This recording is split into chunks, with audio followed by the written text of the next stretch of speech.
Olá, bem-vindos ao Memórias da União, um programa que resgata histórias de pessoas que tiveram colaboração, que tiveram uma relação de trabalho com o jornal A União, com a gráfica, com a editora. E hoje nós temos o prazer de receber o mestre Frutuoso Chaves, que foi professor de todos nós, pelo menos os que já estão na minha geração, né? Frutuoso, seja bem-vindo aqui ao Memórias da União, e eu começo com uma pergunta básica que eu tenho feito a todos os colegas que chegam aqui e têm história com a União, que é: como foi que começou a sua história com a União? A minha história com a União começou como contínuo, como office boy. Eu fui nomeado ainda no final do governo de Pedro Gondim, contínuo do jornal União, que na época funcionava na Praça João Pessoa, no prédio hoje pertencente à Assembleia Legislativa. Pertencente não, porque o prédio original foi derrubado para a construção daquele monstrengo lá, que quebra todo o padrão arquitetônico daquela área. Você tem o Palácio do Governo, você tem o Tribunal de Justiça, A Faculdade de Direito, né? A Faculdade de Direito, construções seculares. E a União destoa, a Assembleia destoa absurdamente todo esse conjunto arquitetônico. Mas veja, eu fui nomeado contínuo no final do governo do Pedro Gondim. O ato de nomeação foi assinado por Pedro, eu, menino notas ainda. E já na União aprendi os sinais de revisão. Pouco tempo depois, 3 meses de cargo de contínuo, já me livrei do espanador e fui fazer a revisão do diário oficial do jornal União. Nós tínhamos como chefe da equipe de revisão um sujeito aposentado da Marinha Mercante, Rui Rio Branco, né? Eram tempos dolorosos, já era governo agripino, a ditadura militar já com as tropas nas ruas, as baionetas na rua, um tempo muito difícil.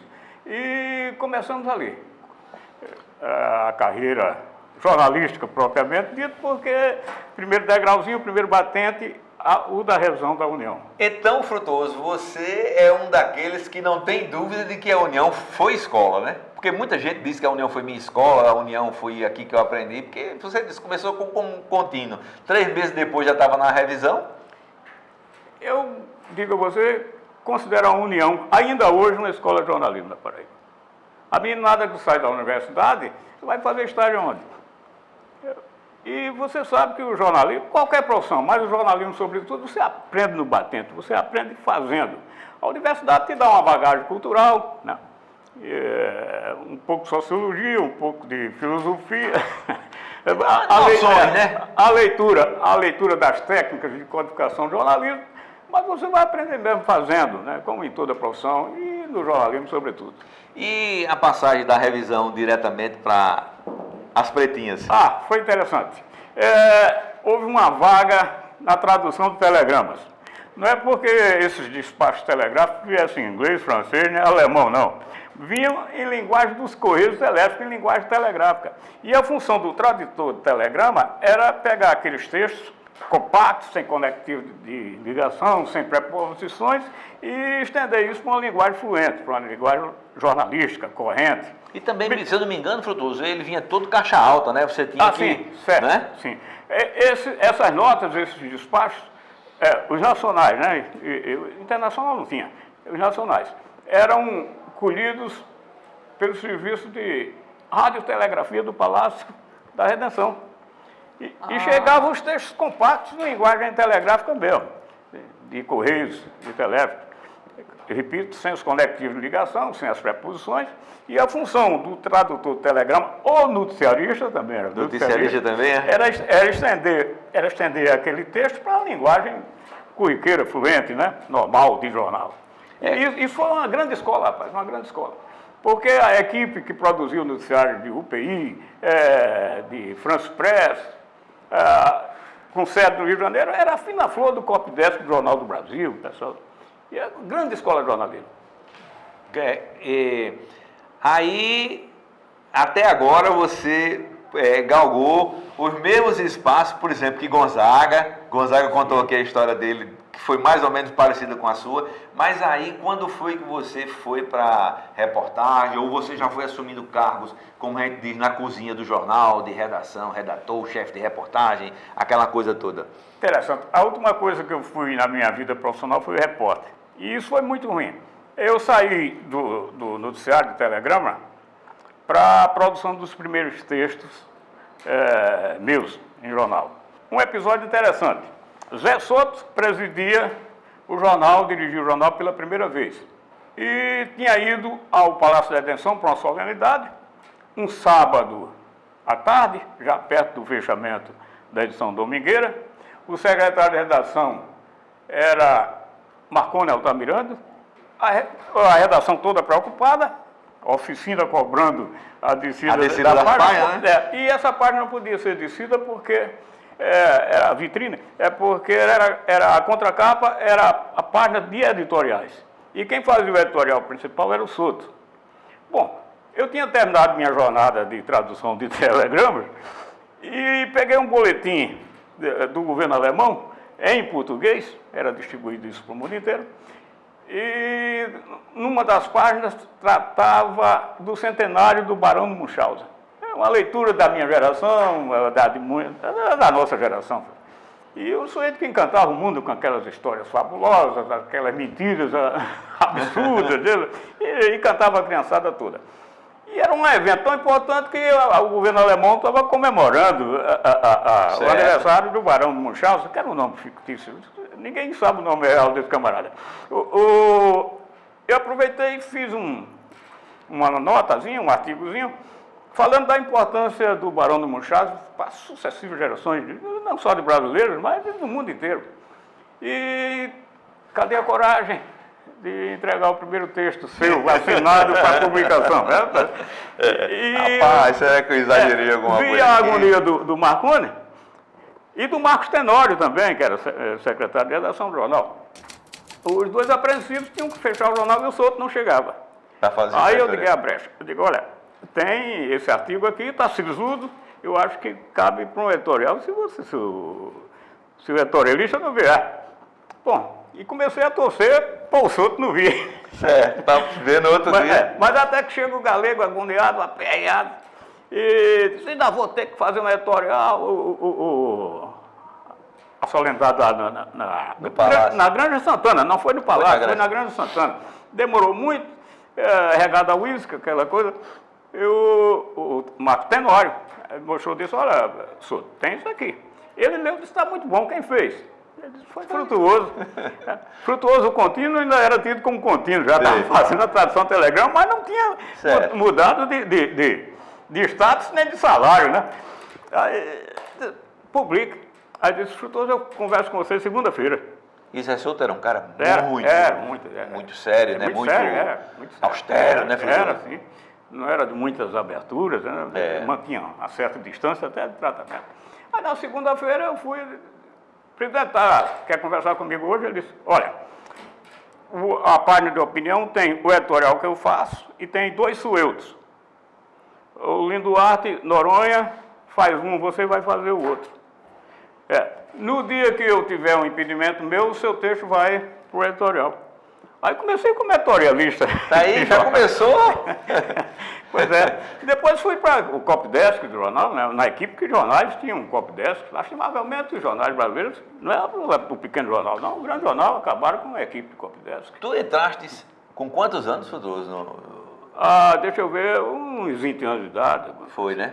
Quando comecei a produzir textos meus, eu tinha uns 20 anos. Foi, né? Entrei mais cedo como office boy, né? Certo, e como office boy. Seu primeiro contrato com a União foi que você tinha o quê? Uns 18 anos. Aí foi o tempo necessário para, né?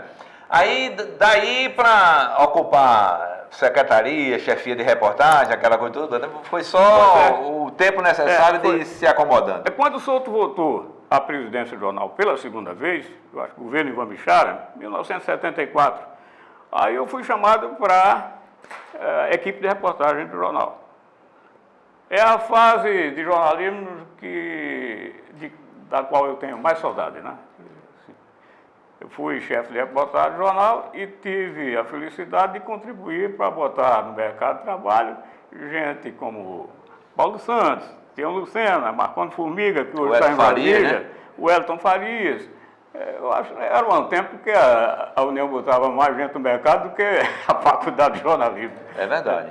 Do mesmo jeito que ninguém mexia nos comunistas de Roberto Marinho no Globo, ninguém mexia nos repórteres de Frutuoso Chaves. Quer dizer, você podia ser austero, podia ser um chefe chato, podia ser um chefe exigente com os seus repórteres, mas também não dava o direito de ninguém se meter nessa relação. Disse que você botava os repórteres debaixo das asas e ninguém mexia com seus repórteres. Aliás, disse que tem até episódios aí, né? Arenguei certa vez com um secretário de Estado, que permito não dizer quem foi, mas porque distribuiu uma pauta para entrevistá-lo, entrava repórter do Norte, entrava repórter Correio da Paraíba, da emissora do rádio, e a União, como era um jornal da casa, não podia falar mal dele, tomava um chá de cadeira danado. Aí eu tive uma arenga com ele sobre o risco da própria demissão, mas acho que é um papel nosso, é meu, seu, defender a prata da casa, quando possível, né?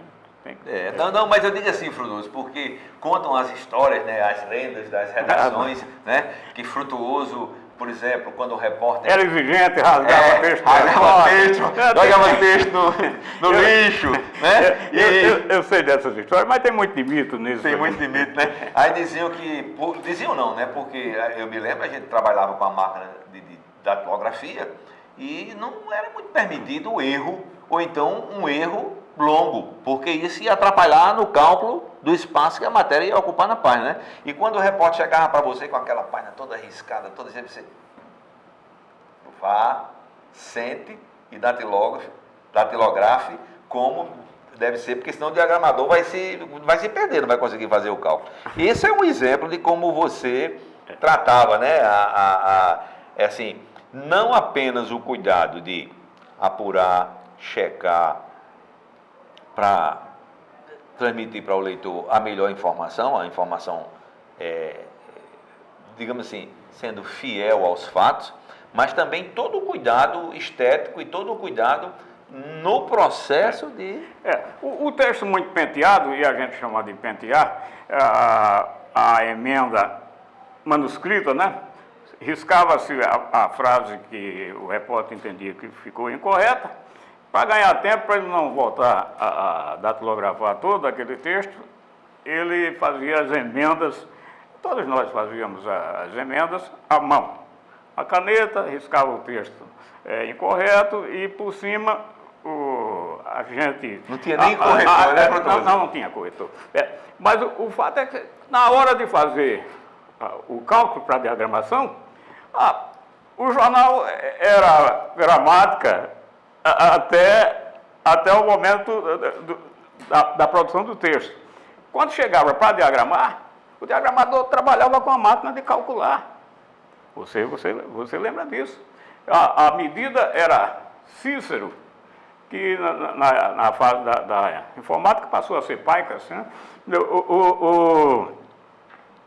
E aquilo exigia para cada fonte, para cada formato de letra, que é a fonte jornalística, o tamanho dessa fonte, era uma medida diferente, era um divisor de Cícero diferente.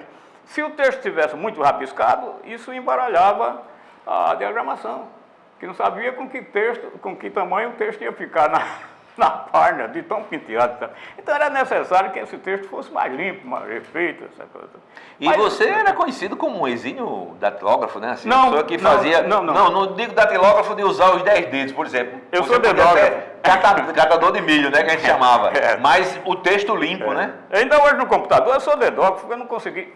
Eu já produzia texto para o jornal quando ia fazer um curso de datilografia.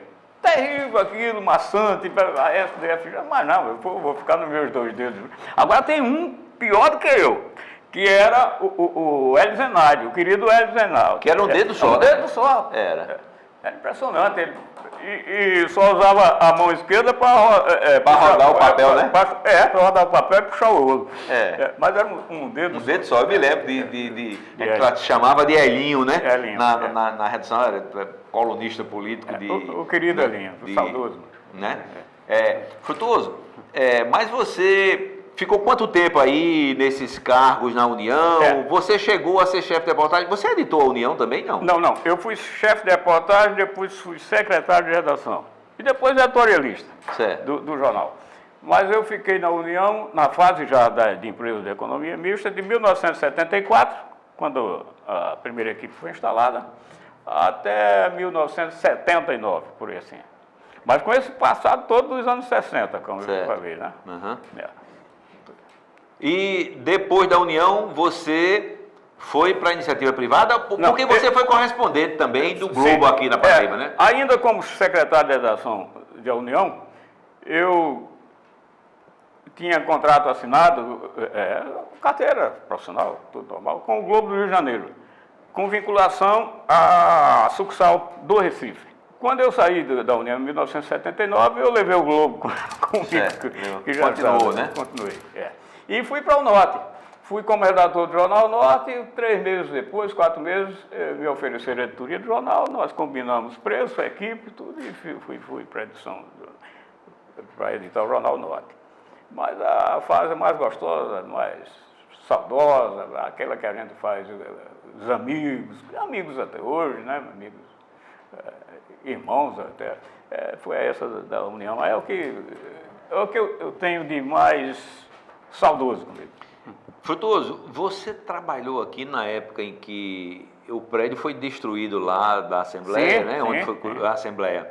E você se lembra de algum episódio na época que, por exemplo, que marcou, que todo mundo achou que era sei lá, porque gerou protesto, a imprensa reclamou muito, mas Hernani Santos estava irredutível, queria construir o prédio da Assembleia. Como é que foi aquela...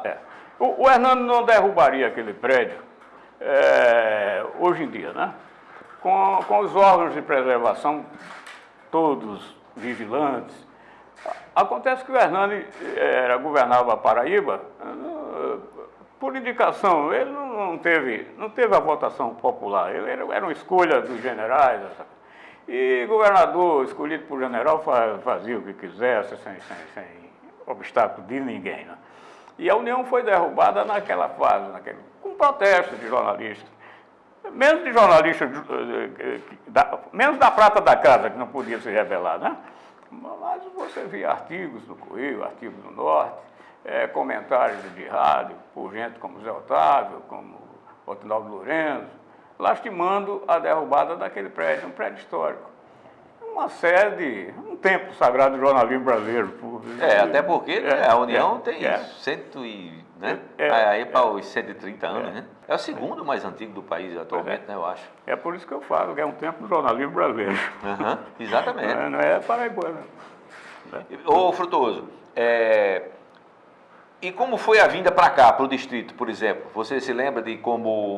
A mudança às pressas, de forma muito precária, muito atabalhoada. Aquela famosa barriga, a troca do nome do Orlando, de Ernesto por Orlando, né, para a presidência da República, deu-se em função do desaparelhamento total aqui da redação. Não havia um aparelho de rádio. E era uma época em que o ministro do Exército era o sucessor natural do presidente. Na presidência da República, né? E o perfil do Orlando, eu me lembro, foi preparado por uns 15 dias de antecedência, por gente como Marconi Cabral. Eu acho que o Casaranha estava aqui, seguramente o Casaranha estava aqui. E o jornal estava sob direção do nosso também saudoso Luiz Augusto Crispim. Mas a escolha do Ernesto surpreendeu a imprensa nacional, que evidentemente não cometeu a barriga porque estava acompanhando os fatos. A União estava aqui, o que era o Distrito Industrial naquela época. Era a metade da viagem por princípio. É verdade. Isolado, sem aparelhagem nenhuma, não tinha um telex, não tinha uma agência, não tinha nada. A Tesoura Press funcionando para o jornalismo nacional nesses primeiros dias, né? Foi um erro, uma barriga, mas até certo ponto desculpável. Mas o governador não desculpou ninguém, não foi? Não. Caiu todo mundo. O Hernani Santos estava em Brasília e foi alvo, inclusive, da ridicularia dos colegas, né? Naquela época, quando o governador voltava para o seu estado, formava-se uma fila para o beijamão, os secretários todos, né? O Noaldo, que era secretário de comunicação do governo, era o último da fila. O governador apertou, não vi isso, mas é o que se fala, não sei até que ponto isso é folclore, né? Mas conta-se que o governador apertou a mão de um por um quando chegou na vez Do Noaldo. do Noaldo, disse, olha, a gente conversa depois. E o Noaldo foi demitido com toda a direção da União na época. Como toda a direção, né? O editor, o secretário de redação e o diretor do jornal. Que era Crispim, né? Que era Crispim. Agora, Frutuoso, além desse fato que, como você disse, foi uma barriga nacional e está nos anais do jornalismo do Brasil todo, que outro episódio você destacaria dessa época assim, que lhe chamou a atenção, que lhe marcou na carreira jornalística? Bom, é um fato, eu lembro de um fato que ocorreu ainda na redação antiga, aquela da Praça João Pessoa. Foi a chegada do primeiro telex do jornal. E esse telex foi instalado na sala do diretor, na sala do Soto. Tinha um contínuo, eu esqueço o nome desse camarada, rapaz, Clóvis. O Clóvis tinha um medo de alma danado. E contava-se que naquela fase os velhos jornalistas, aquele Jaído, saiu do cemitério da Boa Sentença por plantão da madrugada lá Na redação. E o Clóvis dormindo no sofá de Soto, o diretor, acordou com a máquina trabalhando sozinho e correu alarmado, né? Essas histórias com o Telex, porque o Telex ele era acionado remotamente também, né? Alguém queria passar uma informação para cá, mas isso já foi um estágio, um avanço tecnológico muito grande, né? Frutuoso, a gente sabe que a União sempre teve limites muito bem definidos de onde podia avançar, onde não podia, apesar de toda a liberdade de imprensa que se possa dizer. Buriti mesmo assumiu o governo dizendo que não conhecia democracia sem imprensa livre, mas a gente sabe que a União sempre foi um jornal que teve limites no que podia divulgar. Você enfrentou algum tipo de problema com a matéria assim que você teve que botar o pé no freio e que não deu para divulgar? Não. Como chefe de reportagem, a orientação que eu dava para os meninos é o seguinte: cobre tudo. O que vai ser impresso ou não é uma decisão de editoria, né? Já é outro departamento, cobre tudo. O Globo de Janeiro, eu fui repórter do Globo de Janeiro 10 anos, vinculado à sucursal do Recife, e a gente sabia que, previamente, o que ia ser publicado ou o que não seria publicado. Quer dizer, então não é só uma questão da União, não é prerrogativa da União, não. A censura, eu vou chamar de censura, a censura interna. A União sempre esteve e sempre estará para os governos do Estado, como o Observatório Romano está para o Papa, para o Vaticano. É natural, é compreensível isso. Agora, eu acho que o grande papel do jornal sempre será o de um jornal de serviços. A União tem a obrigação não só de divulgar uma portaria, uma decisão do governo, mas de comentar essa portaria. Destrinchar, né? Que efeito ela tem na vida da sociedade, em segmentos da economia, da agricultura. Quando a União conseguir isso, será um dos melhores jornais do país. Ainda hoje... Falta ao jornalismo brasileiro o jornalismo de serviço. Que talvez seja até, digamos assim, a última ratio, né? Porque o jornalismo impresso mesmo, a gente sabe que está com dificuldades, né? Extinção.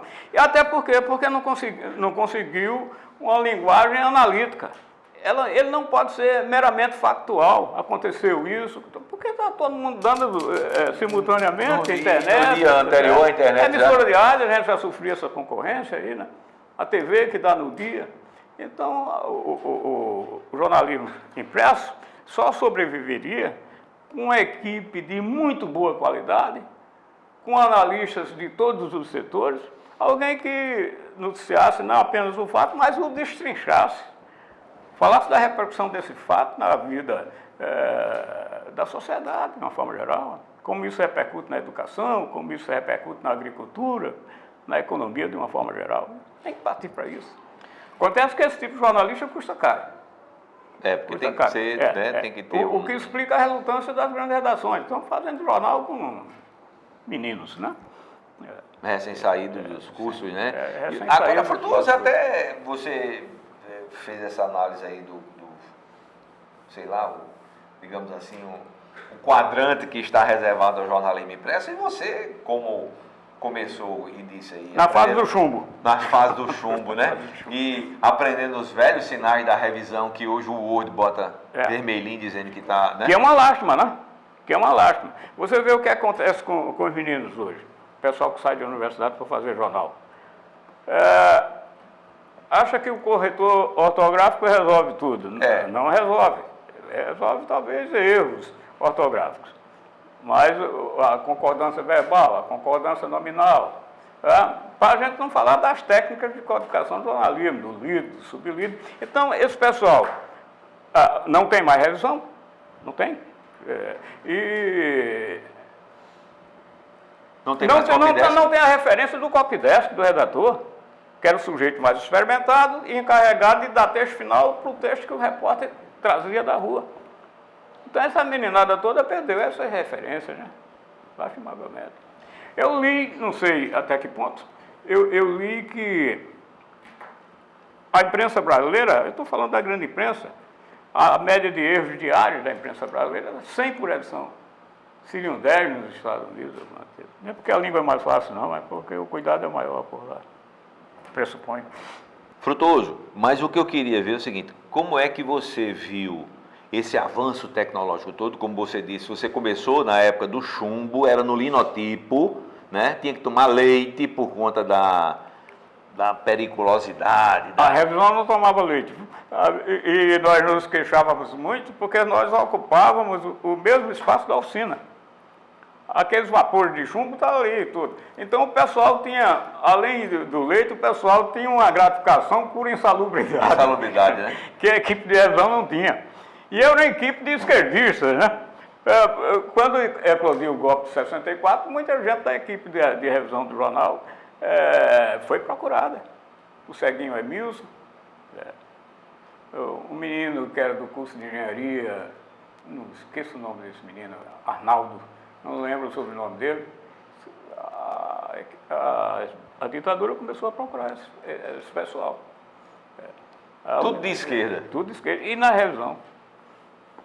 O Rui Rio E Branco... interessante que com o poder de interferir, né? Mas eles não interferiam, né, Frutuoso? Porque eu digo assim, na revisão, para mudar uma letrinha, para botar um adjetivo, para mudar o sentido de uma... Quando eu entrei na equipe de revisão, para fazer a revisão do Diário Oficial, dos atos de governo, o chefe, o Rui Rio Branco, disse, Frutuoso, você tenha cuidado nessas revisões do Diário, porque tem uma satisfação muito grande aqui com atraso de salários.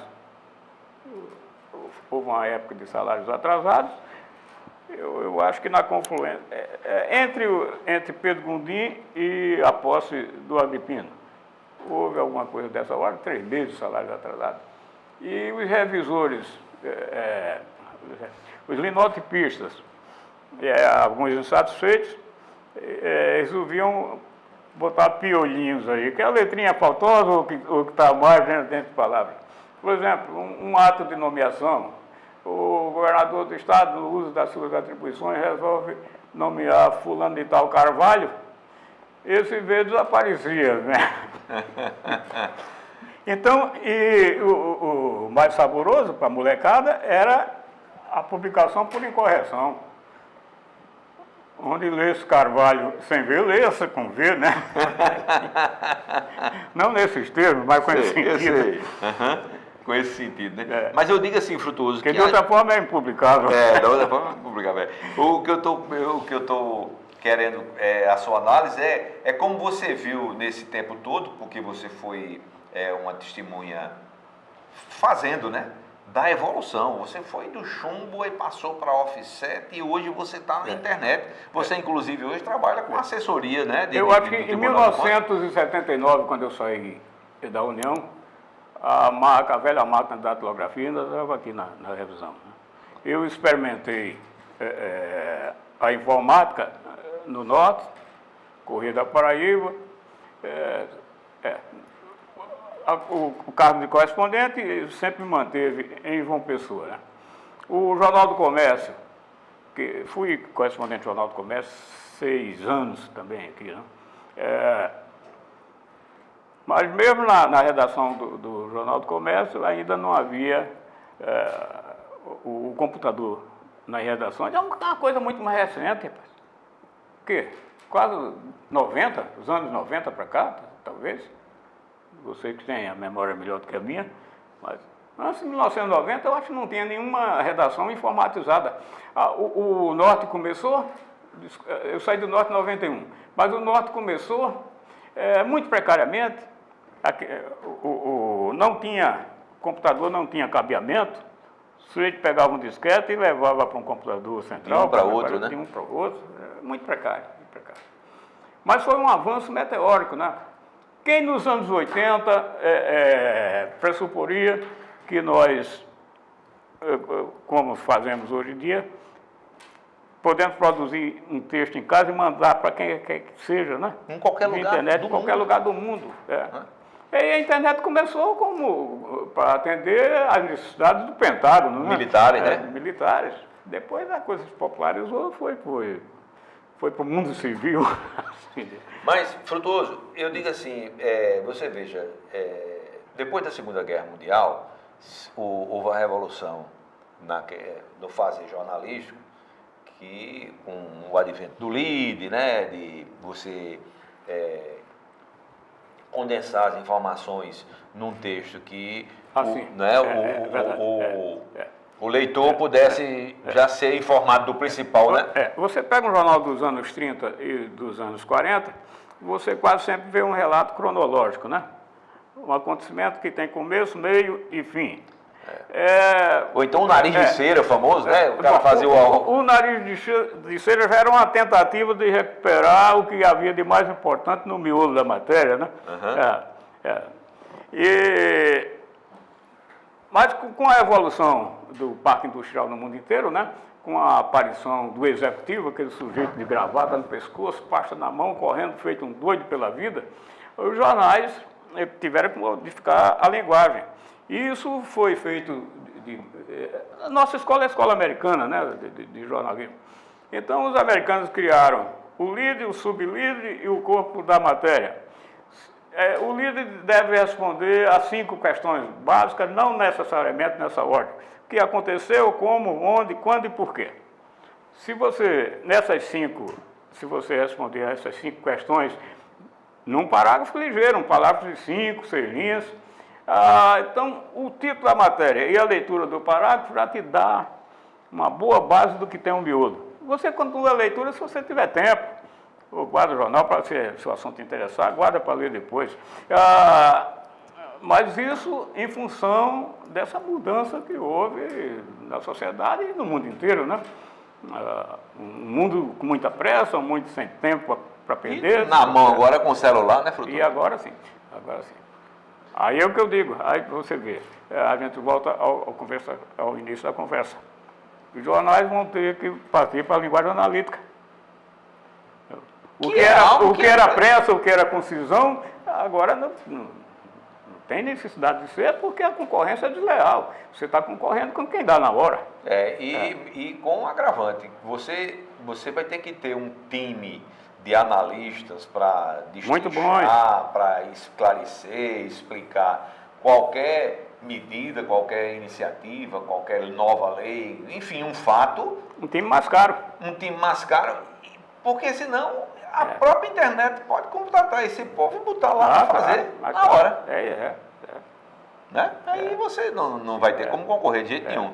Mas olha só, você ficou na União e você já deu uma entradazinha aí saiu em 79, foi para o Norte. Fui para o Norte. Uns 3 meses depois fui para o Norte. Recebi o convite imediatamente, mas eu pedi um tempinho para descansar, essa coisa. Aí fui uns 3 meses depois. Do Norte você foi uma interveniência do nosso Erialdo Pereira, certo, que já estava na equipe de redação do jornal. Erialdo era inclusive um dos correspondentes, né? Parece que era o Jornal do Brasil, né? Naquela época o Norte deteve 3 correspondentes. Eu com o Globo, Erialdo com o Jornal do Brasil e Nonato com o Estado de São Paulo. A Folha não tinha correspondente. Não, só veio depois ali. Só veio depois. Lena. Mas assim mesmo freela, né? Freelancer. Freelancer, né? Sempre foi, né? Sempre foi. A Folha Pagando pela produção, nunca pelo contrato mesmo. Eu não sei como era o caso do Nonato com o Estado de São Paulo, mas Arialdo e eu tínhamos carteira assinada. Né? Uhum. Aí você passou quanto tempo na Editoria do Norte? A Editoria do Norte, 10 anos, no mesmo tempo de Globo. Os dois jornais não concorriam e as duas casas... Dava para acumular tranquilamente, né? Quando me convidou para a editoria, eu digo, olha, eu tenho que consultar o Globo. Primeiro que me paga melhor. E onde eu estou há mais tempo? Agora os meninos disseram, olha, assume, não tem problema. As duas praças não concorrem, os dois jornais não concorrem. Obviamente. E é até bom que você está dentro de uma redação. Está sempre com as informações, da né? notícia, né? Ô Frutuoso, como correspondente, qual foi o maior desafio? Sei lá, caso Margarida Maria Alves? Ou... A prisão de uma freira de origem holandesa chamada Irmã Marlene. E a Irmã Marlene foi presa naqueles conflitos de Alagamar. Alagamar. Salgado São Félix, por ali, e levado para o presídio de Itabaiana. E como havia muito protesto lá, levaram para o presídio em Pilar, num dia 1º de janeiro, por aí assim. Eu estava em Pilar e na farra e tomei o furo. Estava em Pilar? Sim. Cheguei de madrugada em casa, bati na porta de um primo, onde estava a Miriam com o filho do Luiz no braço, né? Ela disse, achei que foi bom. Prenderam a feira, o governador veio para cá, o comandante da polícia, e você não viu. É claro que eu fiquei bom na mesma hora, já fui correr atrás do prejuízo. Uhum. Mas correspondente tinha que dormir com o olho aberto e o outro fechado, né? É um no peixe, o olho fechado e o outro aberto, E depois, muito cedo, quando o Buriti expandiu a rede de telefonia para a Paraíba toda, onde não havia o telefone doméstico, tinha sempre um posto da Telefônica, a Telpa, antigamente, né? E quando eu viajava assim, eu já deixava um amigo em comum, olha, eu estou em tal telefone, Pilar, porque qualquer coisa o cara me acionava e eu voltava aqui perto. Uhum. Mas era uma vida angustiante, você tinha que estar antenado o tempo todo. O nosso Luiz Augusto Crispim foi apanhado de surpresa por aquele acidente da Lagoa, né? Aquele acidente que matou crianças. 34 pessoas, né? Eu acho. Pois é. Por aí. Crispim foi ler no Jornal do Brasil na edição da segunda-feira. Na época estava em Camboinha, e o que era Camboinha ali, naqueles anos 70. Era uma coisa absolutamente isolada. Né? Absolutamente isolada, exatamente. Depois do Norte, você... Depois do Norte eu fui redator da revista A Carta, durante 6 anos. O editor era José de Gondim, você conheceu bem a revista, não? E com o fechamento da revista A Carta, eu fui editor de economia do jornal Correio da Paraíba, já funcionando na fase informatizada, né? Certo. No endereço da Pedro II, e fui... Os últimos 16 anos de minha atividade no jornalismo impresso, eu devo a você. A mim? Foi. Você era editor do Jornal da Paraíba e me chamou para substituir o professor Estênio Lopes como editorialista do jornal. Escrevi os últimos 16 anos do Jornal da Paraíba, tem editoriais meus. Tá vendo? Você começou, entrou na redação propriamente dita como editorialista lá com o texto, né? Que substituiu o editorial de Estênio Lopes.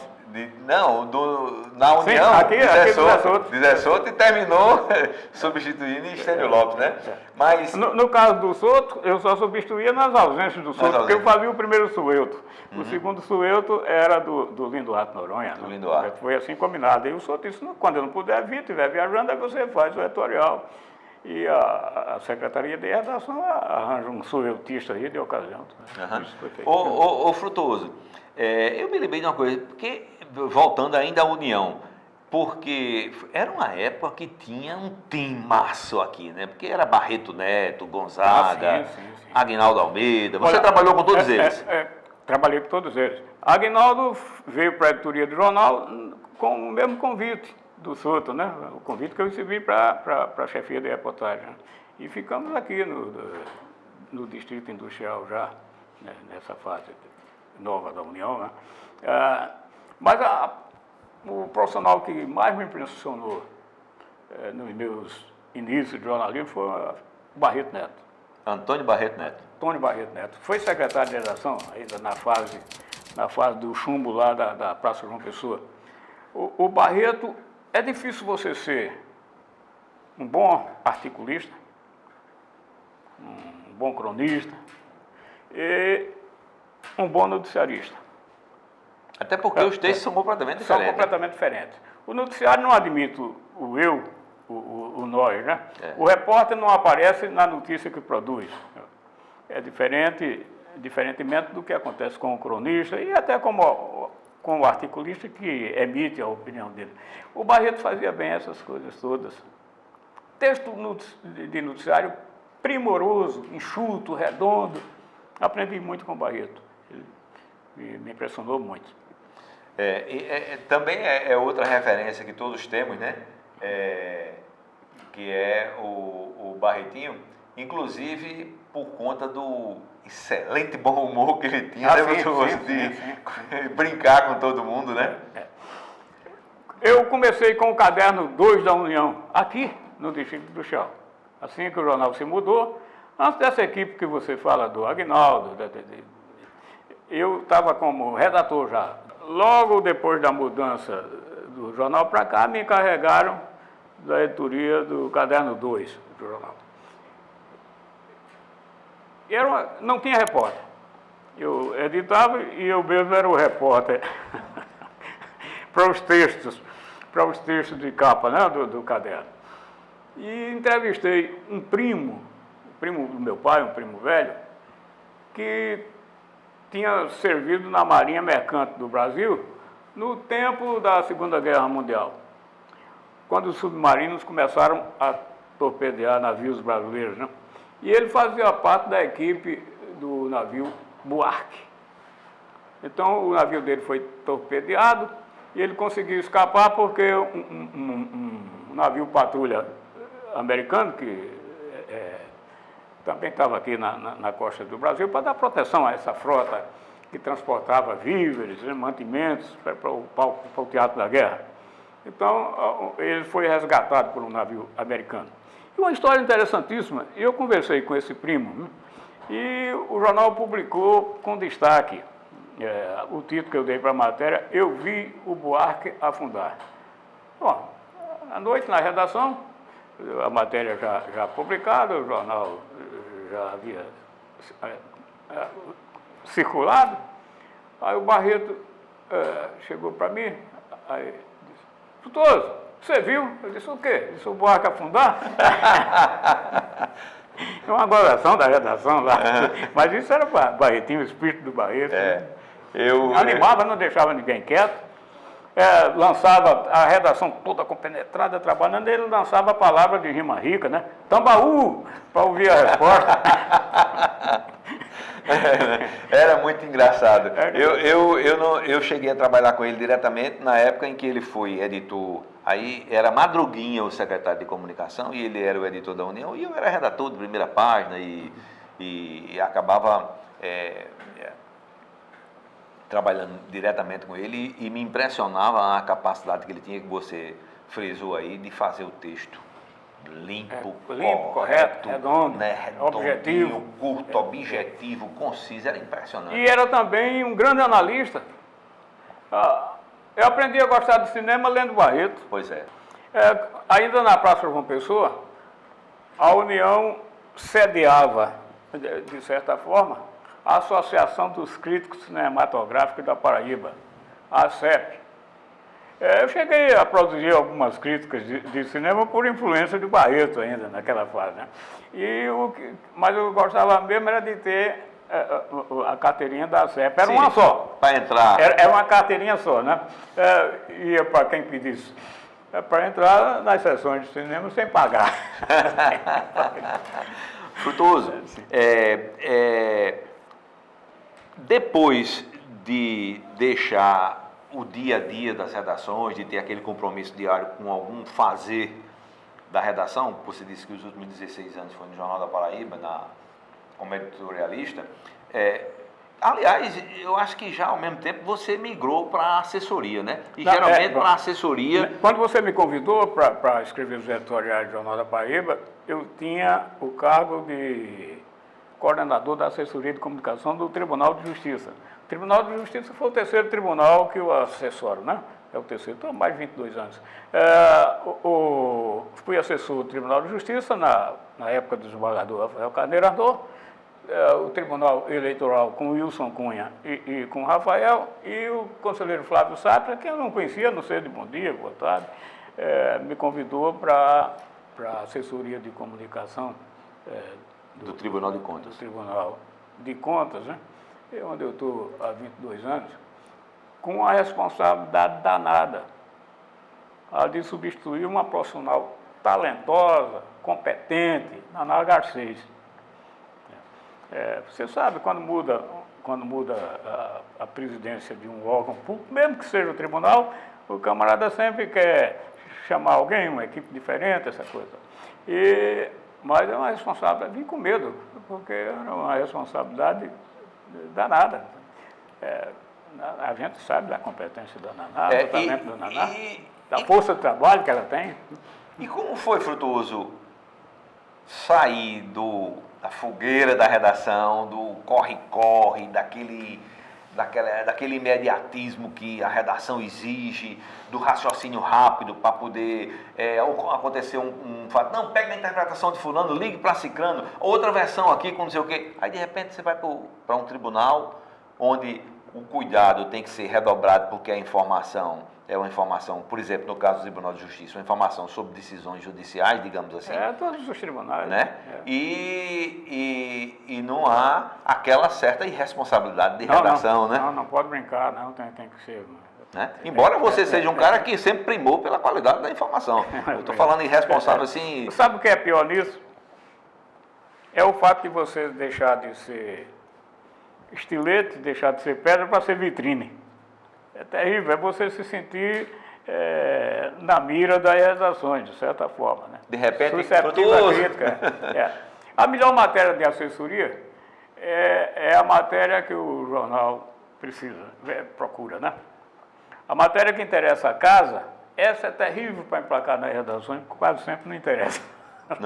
Mas você tem que lidar com essa dificuldade, mas com o tempo aí você dribla os problemas. A equipe de reportagem, da qual eu me lembro mais, ela adveio antes do curso de jornalismo. Ou, pelo menos, nos primórdios do curso de jornalismo, sem que houvessem feito o vestibular. Eu fiz o vestibular como o Agnaldo fez, fizemos, Arlindo Almeida, fizemos o vestibular de jornalismo para conhecermos a outra face da moeda. Havia se estabelecido no Brasil uma briga muito grande entre jornalistas de escola e jornalistas de batente. A Folha de São Paulo resistiu o quanto pôde, ela é o contrato que eu quero, o contrato quem sabe fazer. Até o sindicato, a Federação de Jornalistas em cima, multas sucessivas, e a Folha se rendeu a contratar o formado, né? A contratar o formado. Que mais recentemente o Gilmar Mendes, no Supremo Tribunal Federal, de certa forma, eliminou a necessidade do diploma. Né, você pode fazer, mas não é obrigado, né? Eu tenho conhecimento de que na Europa muitos jornais contratam quem queira contratar, sem a necessidade da formação. Né? Mas que até nos Estados Unidos também. Mas aqui no Brasil era lei, né? Desde a instituição do diploma, né? Como necessidade fundamental, imprescindível ao batente nas redações. Mas veja, a equipe de que mais lembro era o Tião Lucena, que acho que nunca fez um curso de jornalismo, o Paulo Santos, o Wellington, que tinha vindo da Rádio Tabajara. Tem um episódio interessante com o Wellington. Ele me foi apresentado por Sebastião Werneck, que era do quadro de redatores aqui da União. E eu digo, vou fazer o teste, manda o menino para cá. Comecei a distribuir umas pautas com pessoas que eu já conhecia, amigos meus em direção ou de cargo público ou da iniciativa privada, como a Cassex, do Banco do Brasil, organismo responsável pela exportação. E dava pautas, ligava para a pessoa, quando o repórter saía, para atendê-lo, essa coisa. E o Hélio começou a me trazer uns textinhos redondos, prontos. Aí eu pedi a contratação do Hélio, a direção da empresa, da casa, que era Murilo Sena, o Souto, que estava aqui. E o Hélio contratado. Aí os textos de o Hélio pioraram miseravelmente, né? Eu digo isso porque ele conta. Uhum. Ele conta, inclusive, um depoimento aqui para um livro que a União tem. Uhum. Eu digo, foi que houve, rapaz? Desaprendeu? Aí ele confessou, tempo depois, que, atuando na Rádio Tabajara, o Gilvan de Brito ajudava. ele trazia o texto. Mas a equipe de que mais eu lembro é dessa fase pré-escola de jornalismo. É normal você ter uma pauta e a pauta cair. Não pode cair sempre, não pode cair. Você é um homem de TV também, você sabe disso. O pauteiro criou o assunto, distribuiu a pauta, a pauta caiu. Isso é novo. Agora, tem em casos que o sujeito não quer falar, não aparece, ninguém sabe onde está. Agora, isso não pode ocorrer diariamente. Você pode deixar de cumprir pauta, mas isso não pode ser tua rotina. Né? O que é marcante na sua vida profissional são as pautas das quais você dá conta. Né? Vai ser correspondente do jornal. Você está 1 hora, 2 horas da tarde, o telefone toca, diz, ouve o governador sobre tal assunto. Ah, isso é um terror, rapaz. Você tinha que ter fontes já de muito tempo dentro do palácio, uma fonte que confiava em você. Braga era um itinerante para nada. E naquela fase de Maluf, Braga com Maluf, Dona Lúcia com Tancredo, os jornais do Centro-Sul estavam em cima desses dois o tempo todo. O que é que eu fazia? Pegava o telefone ligava para a Lurdinha, secretária do Wilson Braga. Uhum. Lurdinha, onde é que o homem está? Está despachando na cooperativa de agricultura lá da Maximiliano Figueiredo. Por quê? Porque eu tinha uma fonte, me dava. E ela tinha confiança de que eu não ia dizer quem... Certo. Rapaz, como é que tu me achaste isso aqui? Eu digo, rapaz, eu tenho minha... Eu sou jornalista, eu tenho que lhe achar. Eu só não me achar, será que era um problema? Mas com o tempo, com a experiência, com o respeito profissional que você tem, você faz, você descobre esses caras. Isso acontece num jornal como Correio Brasileiro, que talvez é o mais importante jornal do leque dos associados, né? Os dois maiores hoje são o Correio Brasileiro, Estado de Minas, que está em situação pelas tabelas, muito ruim desde... E o Correio também. O Correio Brasileiro, não, claro. Não tem nenhum jornal impresso sobrevivendo tranquilamente, não. E me parece que no mundo todo tem problema, né? A não ser naqueles países onde há uma estrutura em que o número de assinantes é muito grande e sustenta a edição independente de... E lá fora, aqui jornal é um negócio, é uma capitania hereditária, né? Negócio de pai para filho. É diferente de uma empresa americana mesmo, uma empresa jornalística, quando ela põe ações à venda no mercado, eu compro, você compra, todo mundo compra. É tanto que quando está uma crise muito grande, cai o executivo. Aqui não, aqui se demite quadros salariais. Na verdade, é diferente. Eu acho que o aperreio aqui, a agonia aqui é muito maior do que lá fora. Uhum. Frutuoso, experiência já com a internet, como você também está escrevendo agora, voltou aos primeiros tempos escrevendo sobre o Barão e fazendo os textos aí, digamos, artigos. Ou você se adequa, ou você não tem emprego, né? Ou é engolido, né? Tem que aprender, tem que ver. Meu primeiro computador, o bicho encrencava, Márcio, Nélio, espialho com 9, 8 anos, dava conta do recado, ajeitava, eu não sabia, natural, isso é o choque de cultura, de gerações, mas você termina fazendo. Eu estou praticamente com um livro no prelo. Vou até aproveitar aqui a visita à União para ver os preços da gráfica, que eu dou o título de Papo de Rede. É uma conversa... Papo de rede. Papo de rede. É uma conversa de varanda com amigos e tem a rede de computadores, a rede de informática, as redes sociais, né? E são crônicas, experiências de vida, passagens de jornalismo, estou com isso tudo pronto. E quem mais publica é o portal do Carlos Romero, que foi o grande cronista da União, né? O velho Carlos Romero.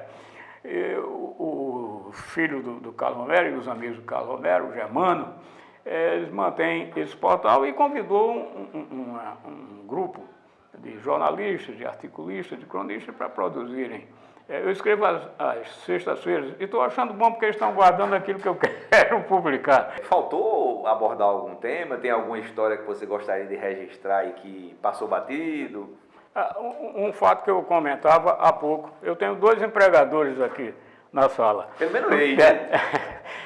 Você, na fase de editorial do Jornal da Paraíba, eu escrevi 16, os últimos 16 anos de vida do Jornal Impresso, tinha editoriais que eu produzia. E o outro, o nosso companheiro Alarico Correia Neto, que nessa fase do caderno 2 do jornal A União, que eu saía aqui de manhã, e o Alarico fazia um programa, não diria político, era um programa de notícias variadas, na Rádio Correio da Paraíba, que funcionava, na época, na Barão do Triunfo, quase vizinha ao prédio do Jornal Impresso.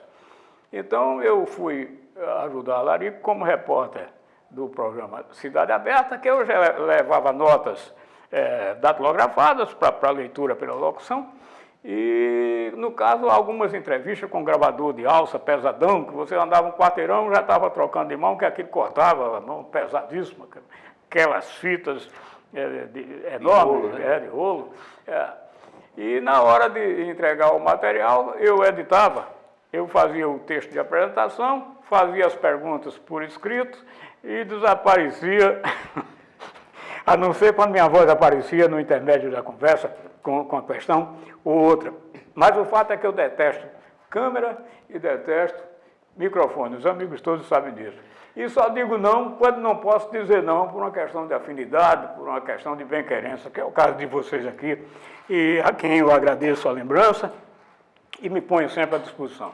E nós é que agradecemos, né, Frutuoso? Porque é um prazer não só lhe reencontrar e bater papo, a gente se lembra de muita coisa, e sempre o prazer da conversa, da experiência, do ensinamento, porque quem foi mestre uma vez não deixa de ser nunca, não é verdade? Obrigado.